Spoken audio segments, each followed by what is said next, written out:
Pendidikan berkelanjutan berbasis konservasi dan teknologi. Perkenalkan dari kelompok kami, yang pertama ada Sarifah Nur, selanjutnya yang kedua ada Setiawati, yang ketiga ada Septia Nur, yang keempat ada Safira, dan yang terakhir ada Sofia. Tabel of content dari presentasi kami, yang pertama ada latar belakang, yang kedua ada pengertian, yang ketiga ada tujuan, dan yang keempat urgensi EJDS untuk pendidikan. Tahu apa yang melatar belakangi lahirnya EJDS? EJDS lahir pada kegiatan konferensi mengenai pembangunan berkelanjutan yang dilaksanakan oleh PBB di Rio de Janeiro, Brazil tahun 2012 melalui proses partisipatoris sangat inklusif dengan cara konsultasi langsung dengan semua kalangan, baik pemerintah, masyarakat sipil, akademisi, pihak swasta, masyarakat filantropi, dari negara maju maupun negara berkembang. EJDS dirumuskan berdasarkan prinsip-prinsip HAM, inklusivitas, dan anti-diskriminasi. Kedua, dalam hal agenda, EJDS tidak hanya berfokus pada upaya pemenuhan kebutuhan masa sekarang, tetapi juga memperhatikan kebutuhan masa yang akan datang atau berkelanjutan.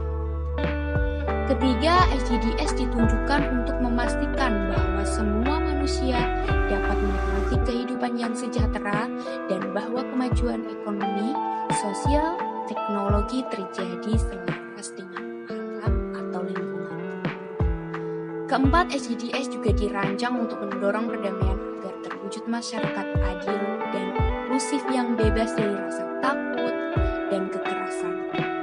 Kelima, EJDS mengutamakan kerjasama seluruh pemangku kepentingan.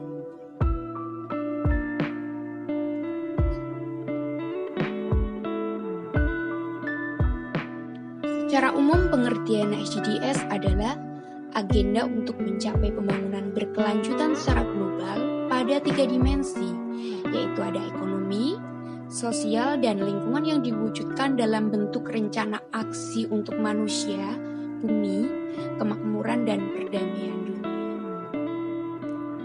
Tujuan SDGs. SDGs mempunyai 17 tujuan. Pertama, tanpa kemiskinan. Kedua, tanpa kelaparan. Ketiga, kehidupan sehat dan sejahtera. Keempat, pendidikan berkualitas.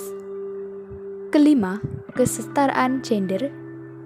Keenam, air bersih dan sanitasi layak. Ketujuh, energi bersih dan terjangkau. Kedelapan, pekerjaan layak dan pertumbuhan ekonomi. Kesembilan, industri, inovasi, dan infrastruktur. Kesepuluh, berkurangnya kesenjangan.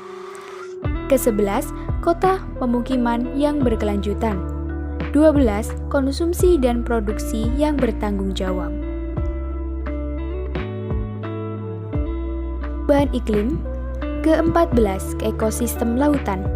15, ekosistem daratan. Yang ke-16, perdamaian, keadilan, dan kelembagaan yang tangguh. Ke-17, kemitraan untuk mencapai tujuan. Urgensi SDGs untuk dunia pendidikan. Urgensi dunia pendidikan.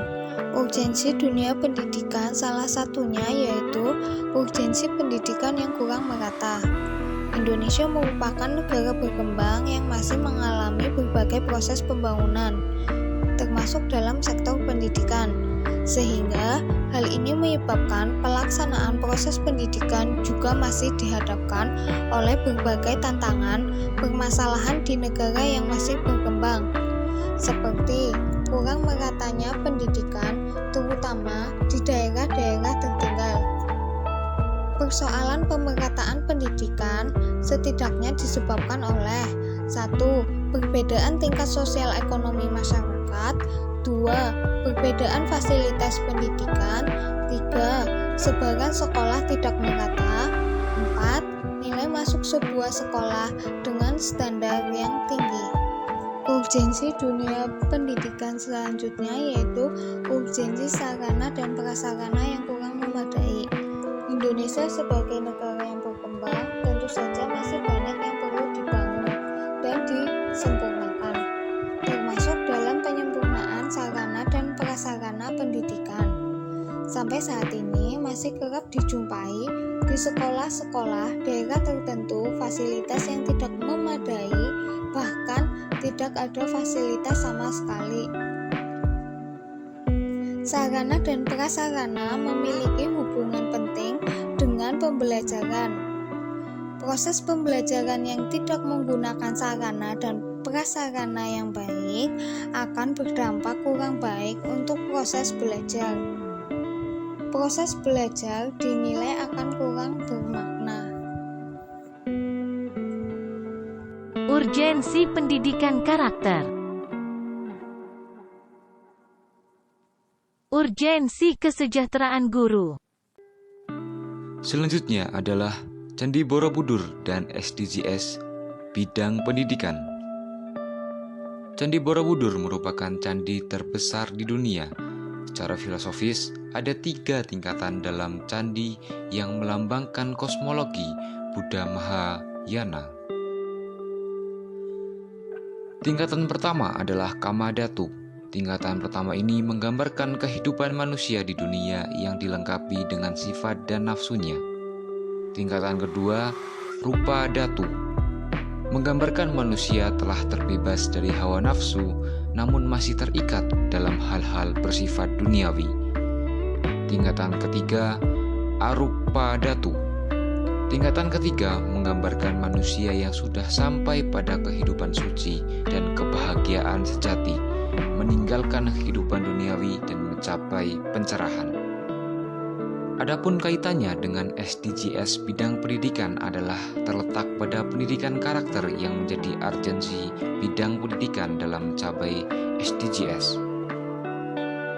Selanjutnya untuk lebih rinci, berawal dari tingkatan dasar pertama yaitu Kamadhatu, seorang masih sering mengikuti nafsu dan sifat kodratnya tanpa dipikirkan oleh otak lebih dahulu, sehingga banyak sekali perilaku yang menyimpang dilakukan oleh siswa dasar dan menengah karena memang dalam tahap perkembangan emosional belum bisa mengendalikan hawa nafsunya sendiri. Pada tingkat kedua, menggambarkan bahwa manusia terbebas dari hawa nafsu tetapi masih berorientasi pada kehidupan duniawi.